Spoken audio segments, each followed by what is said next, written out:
여러분 안녕하십니까? 8월 24일 수요일 뉴스투데이 시작합니다. 법인카드 유용 의혹을 받고 있는 더불어민주당 이재명 의원의 배우자 김혜경 씨가 어제 경찰에 출석해 조사를 받았습니다. 민주당 관계자들과의 식사비 7만 8천 원을 경기도 법인카드로 결제한 혐의 등에 대해 5시간가량 조사가 이뤄졌습니다. 김상훈 기자입니다. 어제 오후 경찰에 출석한 김혜경 씨는 조사 5시간 만인 오후 6시 55분쯤 조사를 모두 마치고 귀가했습니다. 처음이자 마지막 조사인 만큼 길어질 거란 당초 전망보다 짧게 끝난 겁니다. 김 씨는 경찰에 출석할 때와 마찬가지로 조사가 끝난 뒤에도 취재진의 질문에 아무런 답을 하지 않았습니다. 경찰 조사에서 혐의 인정하셨습니까? 배 씨에게 카드 사적 유용 지시하셨습니까? 김 씨는 경찰에서 지난해 8월 민주당 관계자 3명과 점심 식사를 한 뒤 이들의 식사비 7만 8천 원을 경기도 법인카드로 결제한 혐의에 대해 조사받은 것으로 알려졌습니다. 이에 대해 김 씨는 자신의 식사비는 정치자금 카드로 적법하게 냈고 나머지 비용이 경기도 법인카드로 결제된 건 전혀 몰랐다고 밝힌 것으로 전해졌습니다. 김 씨의 사실상 수행비서 역할을 했던 전직 경기도 5급 공무원 배모 씨가 주도한 법인카드 부정 사용은 경기도 감사 결과 수백만 원 상당으로 드러난 바 있습니다. 경찰은 이 같은 법인카드 사용 과정에서 김혜경 씨의 지시 또는 암묵적 승인이 있었는지도 조사한 것으로 알려졌습니다. 그러나 김 씨는 이 같은 의혹에 대해서도 전혀 알지 못했고 무관하다는 입장을 밝혔습니다. 경찰은 선거법 위반 공소시효가 다음 달 9일 만료돼 이달 안에 수사를 마무리할 방침이며 추가 조사는 없을 거라고 밝혔습니다. MBC 뉴스 김상훈입니다. 국민의힘 이준석 전 대표가 법원에 낸 자필 탄원서가 공개돼 파장이 일고 있습니다. 이 전 대표는 윤석열 대통령을 절대자로 칭하며 1980년대 신군부에 비유했습니다. 임현주 기자입니다. 이준석 전 대표가 지난 19일 서울 남부지방법원에 제출한 자필 탄원서입니다. A4 넉 장 분량의 탄원서에서 이 전 대표는 윤석열 대통령을 절대자로 표현했습니다. 그러면서 지난 6월 절대자와 가까운 사람으로부터 대표직에서 12월까지 물러나면 윤리위 징계와 경찰 수사 절차를 잘 정리하고 대통령 특사도 다녀올 수 있도록 중재하겠다는 제안을 받았다고 폭로했습니다. 앞서 이 대표는 사퇴 시기를 조율할 중재안을 제안받았으며 이런 지하에 거절했다고 밝힌 바 있습니다. 지금 상황에서 이런 것들을 협의한다는 것 자체가 오해를 사기 딱 좋고 네. 기본적으로 신뢰관계가 없기 때문에 그런데 더 나아가 사퇴 대가로 자신에 대한 경찰 수사 문제까지 해결해주겠다는 제안을 받았다고 공개한 겁니다. 윤 대통령에 대한 비판도 탄원서 곳곳에 담겼습니다. 이 전 대표는 1980년 이른바 서울의 봄 당시를 거론하며 시위 학생들이 유혈 충돌을 우려해 서울역에서 해산하자 군인들은 비상계엄을 확대했다고 적었습니다. 이어 이 사태를 주도한 절대자는 지금의 상황이 바로잡아지지 않는다면 비상계엄 확대에 나섰던 신군부처럼 비상 상황에 대한 선포권을 더욱 적극 행사할 가능성이 있다고 주장했습니다. 윤 대통령을 전두환, 노태우가 주도한 신군부에 비유한 겁니다. 이 전 대표는 전직 원내대표였던 김기현, 주호영 두 의원의 실명도 명시하며 매사에 복지부동을 신조로 삼아온 인물이 가처분 신청을 두고 법원의 권유에 도전하는 수준의 자신감을 보이는 것은 절대자가 그들에게 면책특권을 부여했기 때문이라고 꼬집었습니다. MBC 뉴스 임현주입니다. 이준석 전 대표의 탄원서에 대해 대통령실은 말을 아꼈지만 여당 안팎에선 격앙된 반응들이 터져나왔습니다. 이 전 대표는 탄원서 유출부터 당의 반응까지 모두가 계획된 작전 같다며 반박했습니다. 김민창 기자입니다. 윤석열 대통령을 절대자와 신군부에까지 비유한 이준석 전 대표의 탄원서에 대해 대통령실은 공개적인 대응을 피했습니다. 뉴스에서 보도가 되고 있는 것을 봤습니다. 그렇지만 제가 언급하는 것은 오늘 적절하지 않을 것 같고요. 하지만 친윤계 의원들은 격앙된 반응을 보였습니다.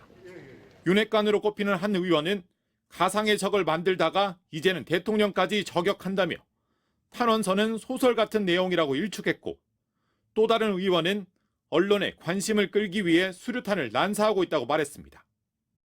이준석 개인의 잘못으로 비롯된 것인데도 불구하고 본인은 계속적으로 대통령을 물고 들어가는 것이죠. 자기 몸집을 키우고 이슈를 만들고자 하는 노력이 아니냐. 탄원서에 이름이 거론된 김기현 의원은 상상이 지나치면 망상이 된다고 꼬집었고 주호영 비대위원장도 발끈했습니다. 이준석 대표가 독재자가 된 것 같아요. 본인 생각으로 전부 재단하고 그러는데 특히 이 전 대표가 윤 대통령을 영화 글래디에이터의 황제에 빗대고 자신은 검투사인 막시무스로 비유한 데 대해 홍준표 대구시장은 막시무스는 자신이 살려고 동료 집단을 매도하는 비열한 짓을 하지 않았다고 비판했습니다. 이준석 전 대표는 국민의힘이 탄원서를 공개해 파문을 일으키고 있다고 주장했습니다. 이 전 대표는 셀프 유출에 셀프 경로를 하고 있다며 탄원서 유출부터 집단 반발까지 일련의 과정이 조율되고 있다고 반박했습니다. MBC 뉴스 김민찬입니다. 환율이 치솟으면서 기업들의 희비가 엇갈리고 있습니다. 수출 기업의 경우에 당장 이익이 큰 건데요. 다만 급격한 환율 상승에 대비해야 하는 등 고환율의 위험이 경제 전체에 악영향을 미칠 수 있다는 분석입니다. 임상재 기자입니다. 라면 업계 1위 농심. 1998년 외환 위기 이후 처음으로 국내에서 2분기 적자를 냈습니다. 밀가루값, 파묘값이 치솟았는데 환율까지 올라 손해가 컸습니다. 반면 같은 라면 회사인 삼양은 크게 웃었습니다. 2분기 영업이익이 273억 원, 작년보다 2배 늘었습니다. 높은 환율은 삼양에 오히려 호재입니다. 수출을 많이 하기 때문입니다. 삼양의 대표 수출품은 불닭볶음면. 벌써 매운데. 비빔면 왜 이렇게 매냐? 땀 보세요. BTS 지민이 올린 영상들 때문에 해외에서 불닭볶음면의 인기가 치솟았습니다. Oh my god. I can't breathe. 불닭볶음면은 90개 나라로 수출하고 있는데 누적 판매량이 40억 개입니다. 삼양식품의 수출은 2017년 1억 달러에서 매년 늘어나 올해 4억 달러로 예상됩니다. 똑같이 1억 달러를 수출해도 환율이 1,000원이면 1,000억 원을 벌지만 환율이 1,300원이면 300억 원이나 더 벌게 됩니다. 이러니 밀가루값, 파묘값이 올라도 더 돈을 벌 수 있습니다. 농심도 매출의 37%가 해외에서 나오지만 대부분 현지에서 만들어 팔기 때문에 환율 효과를 보지 못했습니다. 고환율은 수출 기업들에 유리합니다. 현대차는 2분기 이익이 3조 원, 기아는 2조 원을 기록했습니다. 역대급 기록입니다. 삼성전자는 2분기에 14조 원의 이익을 냈는데 이 가운데 1조 3천억 원이 환율 효과로 분석됐습니다. 반면 항공사들은 울상입니다. 비행기 리스료, 기름값을 모두 달러로 결제하기 때문입니다. 환율이 10원 오를 때 대한항공은 350억 원, 아시아나항공은 284억 원씩 손해를 본다고 합니다.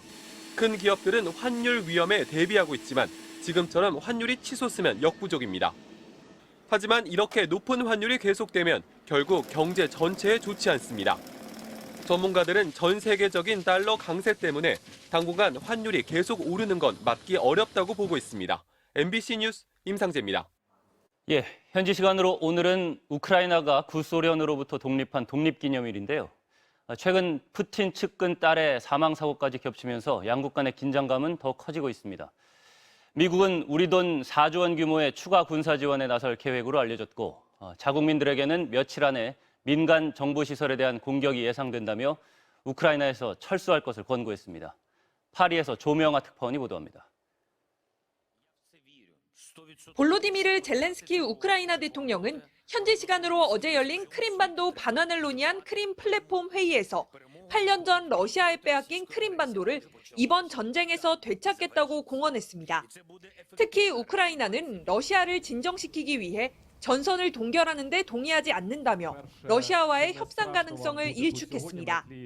Будуть бити нас, будуть отримувати відповідь, потужну відповідь. Хочу сказати, з кожним днем 러시아도 푸틴 대통령의 브레인으로 불리던 알렉산드르 두긴의 딸이 사망한 사건과 관련해 우크라이나를 테러의 배후로 거듭 지목하며 양국 간 긴장을 고조시키고 있습니다. 세르게이 라브로프 러시아 외무장관은 현지 시간으로 어제 열린 기자회견에서 용의자가 아조우 연대 출신 비밀 요원인 나탈리아 보우크로 확인됐다고 주장했습니다. 사건을 실행한 사람과 주문한 사람 모두에게 자비는 없다고 거듭 강조하기도 했습니다. 그러면서 러시아군은 우크라이나 남부 도네츠크 지역에 대한 공세 수위를 높였습니다. Успешно развивается наступление на Донецком направлении. Завершается освобождение населенного пункта Марьинка, более 75% которого уже находятся под контролем союзных войск. 미국은 러시아가 우크라이나의 민간, 정부시설 타격에 속도를 낸다는 첩보가 있다며 우크라이나에 체류 중인 자국민 철수를 권고했습니다. 이런 가운데 AP통신은 미국이 우크라이나의 중장기 방어태세 지원을 위해 단일 지원 규모로는 최대 액수인 4조 원의 추가 군사 지원을 할 것이라고 보도했습니다.